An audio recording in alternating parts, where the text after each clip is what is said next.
little ball shapes. I'm here surrounded in mailboxes and chaos to bring you our newest new shiny FriYAY. So this week's exciting. I have two new crystals that I have not had in this form before, and one new crystal that I haven't had in a really long time. You're gonna love the color of this thing. Okay, so first up we have Prehnite Towers, but they're not just towers, they have a freeform edge. So let's get a closer look. I do have some that are the kind of plain towers, obelisk shapes, and then a bunch of them are like these guys, which I just absolutely love.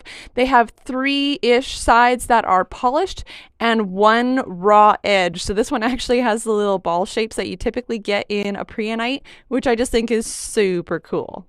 Next, we have pink optical calcite, which is just so pretty. So optical calcite typically comes in kind of like a yellow or clear color, so pink is pretty unusual.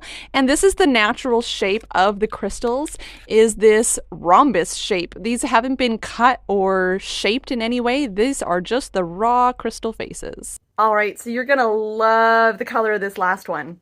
Blue hemimorphite. All right, let's go in for the close-up to see that wonderful pastel blue. So if you like anything that you saw, like these Prehnite Towers, definitely, I think I'll be stealing one. You can check it out on our website, yieldrockshop.com. You can also come see us in person at 1600 Regent Avenue West in Winnipeg, Manitoba, Canada.